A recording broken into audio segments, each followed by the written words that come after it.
आज का प्रसंग है पीछे का शेष करण सापेक्ष करण निरपेक्ष साधन और करण रहित साध्य। मनुष्यों के विवेक की आवश्यकता। मनुष्यों के अंतःकरण में यह बात बड़ी गहराई से बैठी हुई है कि जो होगा करने से ही होगा। परमात्मा की प्राप्ति भी तभी होगी जब उसके लिए उद्योग करेंगे। जब संसार का काम भी बिना कुछ किए नहीं होता तो फिर सबसे ऊंचे परमात्मा की प्राप्ति बिना कुछ किए कैसे हो जाएगी। आदि आदि इतना ही नहीं, वेदों में, शास्त्रों में, संत वाणी में सब जगह परमात्मा प्राप्ति के लिए प्राय करने की बात पर ही जोर दिया गया है। वास्तव में जो कुछ होगा करने से ही होगा, यह बात उसी में लागू होती है जो उत्पन्न होने वाला है और अप्राप्त है। जो अनुत्पन्न और नित्य प्राप्त है उसमें यह बात लागू नहीं होती। कारण कि अनुत्पन्न और नित्य प्राप्त तत्व का निर्माण नहीं करना है, उसको कहीं से लाना नहीं है, प्रत्युत उसका अन्वेषण करना है, अनुभव करना है, उसकी तरफ लक्ष्य करना है। मतलब है कि कुछ करने की बात संसार के लिए है, परमात्मा के लिए नहीं। संसार की प्राप्ति का जो तरीका है वह तरीका परमात्मा की प्राप्ति का नहीं है। कारण कि संसार सब समय सबको समान रूप से प्राप्त नहीं है, जबकि परमात्मा सब समय सबको समान रूप से प्राप्त है।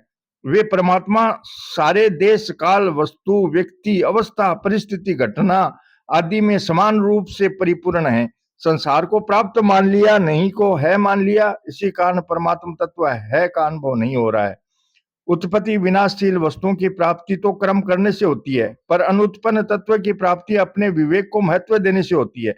अतः परमात्मा तत्व की प्राप्ति क्रिया साध्य नहीं है, प्रत्युत विवेक साध्य है। अपने विवेक को महत्व देना ही करण निरपेक्ष साधन है। जैसे विवेक करण निरपेक्ष है, ऐसे ही करण सापेक्ष साधन विवेक निरपेक्ष नहीं है। वास्तव में कोई भी साधन विवेक निरपेक्ष हो ही नहीं सकता, कारण कि विवेक को तो क्रिया की आवश्यकता नहीं है, पर क्रिया को विवेक की बड़ी भारी आवश्यकता है। विवेक के बिना क्रिया जड़ है और क्रिया के बिना विवेक चिन्मय तत्व ज्ञान है। इसलिए कर्मों से मनुष्य बंधता है और विवेक से मुक्त हो जाता है। कर्मणा बंधते जंतुर विद्या तु प्रमुच्यते। तपस्या, यज्ञ, दान, तीर्थ, व्रत आदि जितने भी श्रेष्ठ से श्रेष्ठ कर्म है, उनके बल पर परमात्मा की प्राप्ति नहीं हो सकती। भगवान कहते हैं, न वेद यज्ञाध्ययन दानेर्न च क्रिया भीर्न तपो भीरुग्रे एवं रूपम सख्य अहम नरलोके दृष्टुम तव दन्येन कुरु प्रवीर। हे कुरु प्रवीर, मनुष्य लोक में इस प्रकार के विश्व रूप वाला मैं न तो वेदों से पढ़ने से, न यज्ञों के अनुष्ठान से, न दान से, न व्रत करने से, न उग्र तपों से और न मात्र क्रियाओं से तेरे शिवाय और किसी के द्वारा देखा जाना शक्य हूं। न हम वेदेर न तपसा न दाने न चेजिया शक्य एवं विधो दृष्टुम दृष्टवानसी माम यथा। जिस प्रकार तुमने मुझे देखा है, इस प्रकार का मैं न तो वेदों से, न तप से, न दान से और न यज्ञ से ही देखा जा सकता हूँ। जब साधक इन तपस्या, यज्ञ, दान आदि से ऊंचा उठ जाता है, तब उसको परमात्मा की प्राप्ति होती है। वेदेषु यज्ञेषु तपसु चैव दानेषु यत् पुण्य फलम प्रदिष्टमय अतयेति तत्व सर्वमिदं विदित्वा योगी परम स्थानमुपैति चाध्यमय। योगी इसको जानकर वेदों में, यज्ञों में, तपों में और दान में जो जो पुण्य फल खाए गए हैं, उन सभी पुण्य फलों का अतिक्रमण कर जाता है और आदि स्थान परमात्मा को प्राप्त हो जाता है। तपस्या आदि करके जब मनुष्य हार जाता है, उसमें अपने बल का अभिमान नहीं रहता, तब परमात्मा की प्राप्ति होती है। मतलब है कि जिस बल का अभिमान परमात्मा प्राप्ति में बाधक है, वह बल जब तपस्या से खर्च हो जाता है, जल जाता है, तब परमात्मा की प्राप्ति से उनकी प्राप्ति होती है। अतः परमात्म प्राप्ति में अपने बल, बुद्धि, योग्यता, विद्यता आदि का अभिमान ही बाधक है। संस्कृत मूल शूल प्रद नाना सकल शोकदायक अभिमाना। ईश्वर से आप्य अभिमान द्वेषितवाद दैन्य प्रिय वाचय। ईश्वर का भी अभिमान से द्वेष भाव और दैन्य से प्रिय भाव है। अर्जुन भगवान से कहते हैं, न ही ते भगवत व्यक्ति विदुर देवान दानवा। हे भगवान, आपके प्रकट होने को न तो देवता जानते हैं और न दानव जानते हैं। मतलब है कि देवताओं में जो दिव्यता है वह भगवान को जानने में कुछ भी काम नहीं आती। जब देवता भी भगवान को नहीं जान सकते तो फिर दानव उनको जान ही कैसे सकते हैं।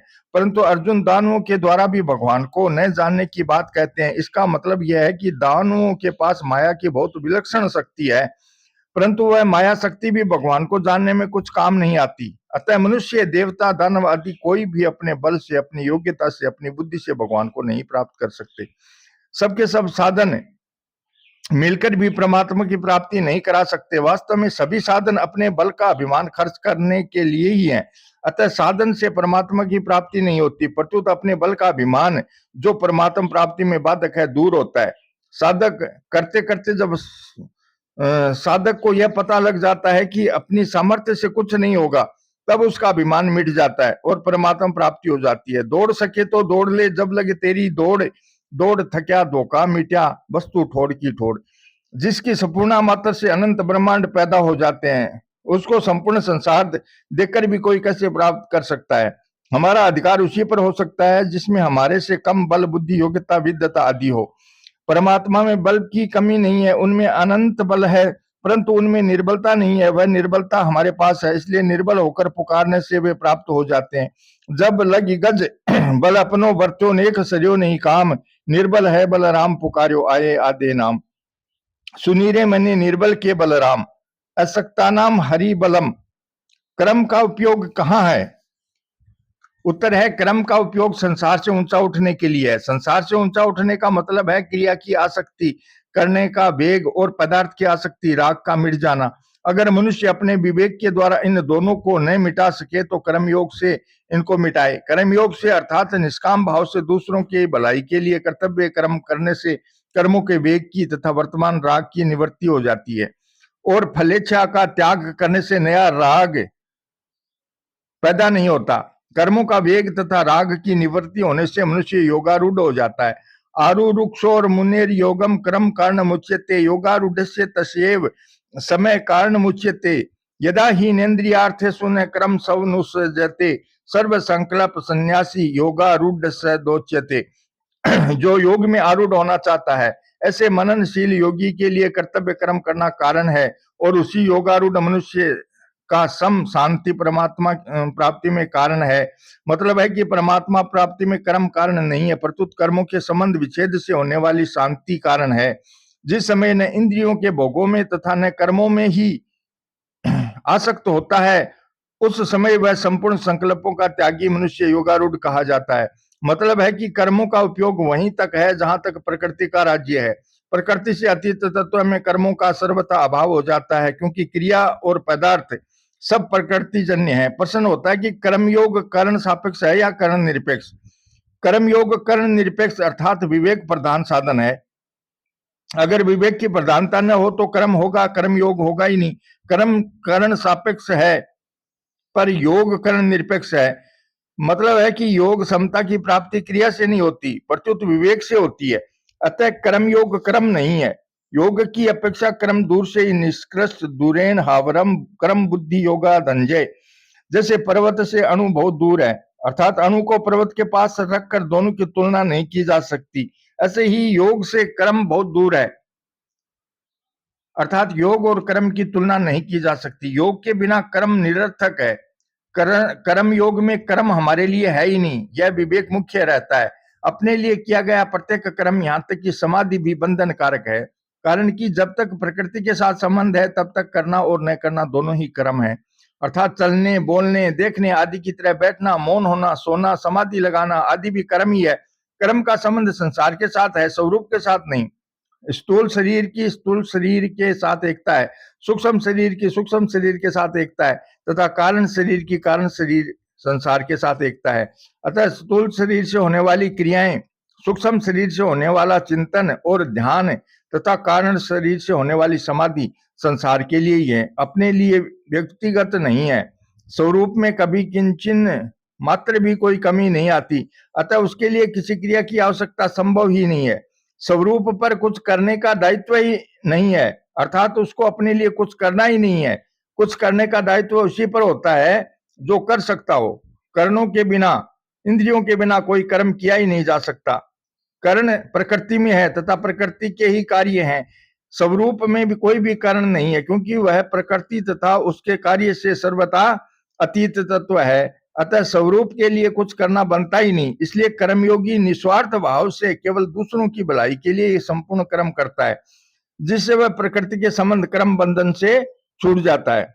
यज्ञायाचरता कर्म समग्रम प्रविलीयते। प्रकृति से संबंध विच्छेद होने पर उसका करना तथा न करना दोनों से ही कोई संबंध नहीं रहता। नेव तस्य करते नार्थो न करते निह कश्चन। श्री कृष्ण गोविंद हरे मुरारी, हे नाथ नारायण वासुदेवा।